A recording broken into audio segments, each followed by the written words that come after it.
Պետք է շատ կարևոր մի երևույթի մասին խոսենք այսօր։ Խոսքը վերաբերվում է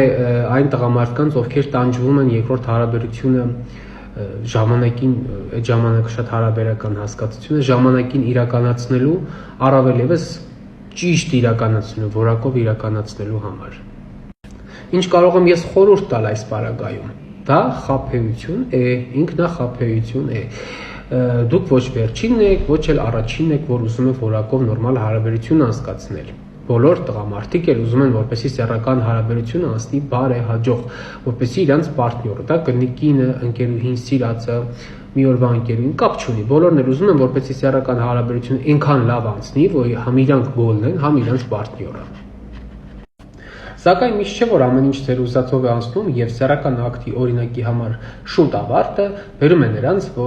է նրան, որ սեռական հարաբերությունն առհասարակ համարվում է ձախողված եւ չստացված, որտեղ այդ դեպքում դուք էլ չեք սпасել արդարացնում դիմացինի սպասելիքները եւ ոչ էլ ինքներդ ձեզնից եք գոմը։ Ինչ պետք է անել այս իրավիճակում։ Երևի շատերը կմտածեն, որ պետք է դիմել բժշկի,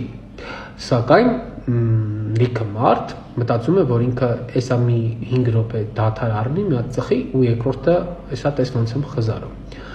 Դե որոշների մոտ ստացվում է, որոշների մոտ չի ստացվում, ու մոտ ստացվում է ժամանակի ընթացքում մեկը դա էլ չի ստացվելու, որովհետև գոյություն ունի նորմալ անատոմիա եւ ֆիզիոլոգիա։ Իսկ նորմալ անատոմիա եւ ֆիզիոլոգիայի դեպքում մենք գիտենք, որ սեռական հարաբերության ավարտից հետո, այսինքն տղամարդու մոտ սերնաժայթքումից հետո օրգանիզմը անցնում է դադարի փուլ, որը տարբեր տղամարդկանց մոտ տարբեր ժամանակահատված է տևում։ Եվ եթե դուք որոշում եք դադարի փուլից մի քիչ շուտ արթնացնել ձեր օրգանիզմը, ձեզ անմարդկային ջանքեր են պետք գնում, դուք տանջվում եք, նաև տանջում եք ձեր պարտները։ Իրականում հարցն ավելի հեշտ լուծում ունի, ընդհանրապես պետք է դիմել մասնագետի եւ հասկանալ ինչու՞մն է խնդիրը, որ առաջի հարաբերությունը նորմալ չի ստացվում, փորձել այդ հարաբերության որակական հատկանիշները բարձրացնելով հասնել նրան, որ դուք ունենաք մի հատ հարաբերություն, բայց ունենաք որակով։